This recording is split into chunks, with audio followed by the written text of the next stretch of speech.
everybody, welcome to the studio. So today I am prepping some pieces for glazing, and I was just going to share with you how I do my glaze prep.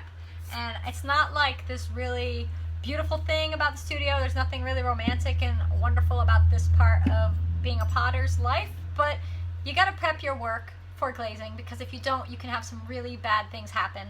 Like, have you ever seen a pot that the glaze has pulled away from the surface and it has a bare spot? Well, that's probably because there was dust or some other foreign object in the pot before they glazed it, and then the glaze couldn't actually bond to the surface. So I'm going to show you what I do to prevent that, or try to prevent that. And you guys are getting a super big treat, because you get to see the messy part of the studio, kinda. So you get to see my kilns. So there's one, I have 3 kilns in the studio. So right here you can see 2 of them, my little L&L electric, and then my Scott electric, which is my bigger kiln. And then all my kiln shelf mess over there, and more pots back there to be done, and then all the tools. This is one of my many tool shelves. I have tools all over the studio. So that's just one shelf, and then I'm doing some underglazing, so that's happening over here too. And I might do a video, maybe I'll do a video for you guys on using underglaze for adding color, because I think it's really important, but I don't think I'm gonna do that today.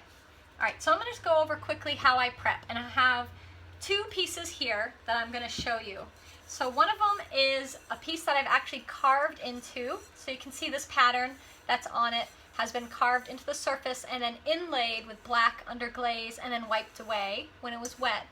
But now that it's been bisqued, it has some like rough edges, and if I don't take those off, what's going to happen is someone's going to be picking this little bowl up, and they're like, ooh, I'm going to have some oatmeal or something yummy or ice cream, and they're going to put their hands on it, and then they're going to feel a scratch. Like, ah! And they'll be like, what the? And they won't want to use it anymore, because this is the bowl that scratched them.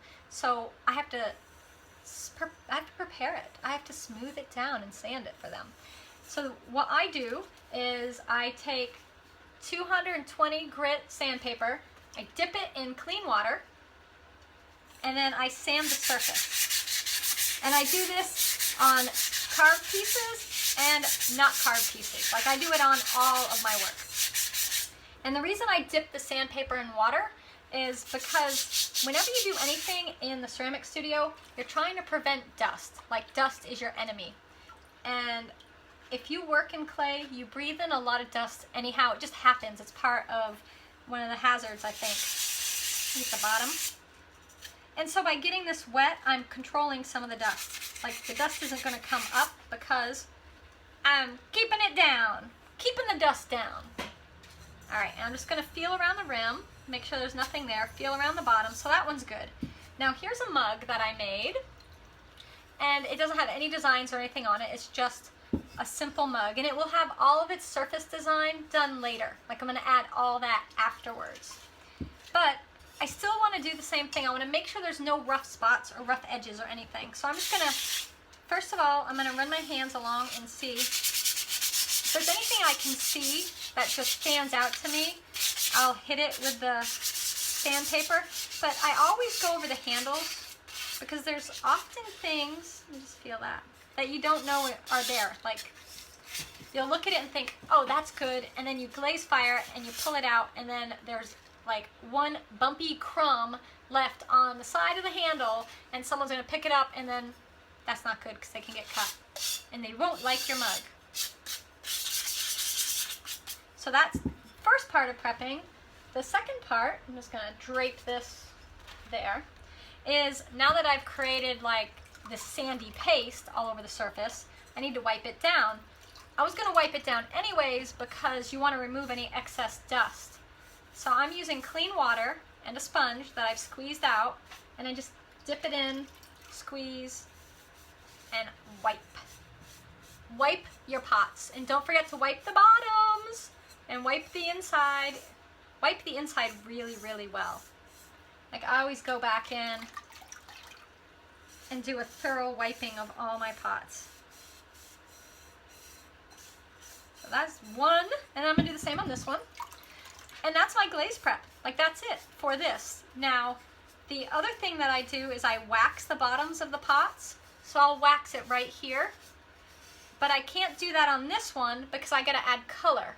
So the only one I could wax is this. And I could do that. I'm looking to see where I put my wax. It's around the corner. I could apply wax. I mean, wax is kind of an easy thing to apply, but I'll grab it and do it quickly on this one to show you guys. So this is your bonus of wax. Like, woohoo! Bet you didn't know you were gonna learn how to wax your bottoms today. Well, I mean, here it's Friday when I'm recording this video, so what better thing to do on a Friday than wax your bottom? You guys can enjoy that. All right, so that's wiped out. Let me grab my wax. So I have a couple different kinds of wax here that I'm using. And yeah, they're messy because it's wax and wax gets messy. One is the Amaco Wax Resist, which I use only on the bottoms of pots. I don't ever use for sides. Like sometimes I'll put wax on the side and then etch through the wax. I never use the Amacos for that because it is a really gummy, sticky wax and it doesn't work. It needs to be a hard wax. So for the hard wax for my designs, I use the Mr. Mark's No Drip Wax On the pot. And I get that from the ceramic shop. I don't know if anybody else sells it because I haven't looked. But that's what I use. So for putting on the wax, I would add my color, which is my underglaze that I would put on here first, and then I'll wax over this. I'm not going to do it on that one because I still have to add the color. But I am going to do it on this one. And look at this poor bottle. Yeah, it's getting to the end of its life. Like, I'm going to need to get more. So I use these little cheap foam brushes because they're cheap and they're easy to get a hold of. And you can use a sponge, but it's going to get ruined really fast, so why not just use these and throw them away? So I dip it in water, squeeze it out. Ha! This is why I have problems with runs. Do you see that? Stop! Alright. So when I put this on, I'm coming in close. Sorry. I'm trying to see it and show it at the same time. So I'm just going to go around in a circle like this. And I want a tiny bit to come over, just a tiny bit to go over the edge here. And so now the glaze will not stick to everywhere that I've put this. And the green color, it's just its dye. It's not actually going to stay. It's not going to stay green. It'll burn out in the kiln. But now my bottom has been waxed. The bottom is waxed. So that's it for that. And if you get wax on the pot anywhere other than you want it, you need to sand it off completely. Like you have to sand all the wax off because if not, your glaze will not stick. I promise. It will not stick if you accidentally get wax on the side of the pot and then you glaze the whole thing thinking it's fine and then you fire it and you take it out, there's gonna be a bare spot. And I know because I have done it and it's not good. Don't do it. Sand it. Sand it a lot and then go back and sand it one more time because you know you won't have gotten it all the first. So that's it. That's what I had today. It's just a quick prepping for glaze. That's all. And I'm working on this really fun video I'm going to put up, which is talking about like my ride or die tools, which if you all don't know about ride or die, it's kind of like the things you can't live without, you know, your most loyal, their go-to tools, the things you have to have. And I'm going to be sharing that next week. So I'll be on next week's video.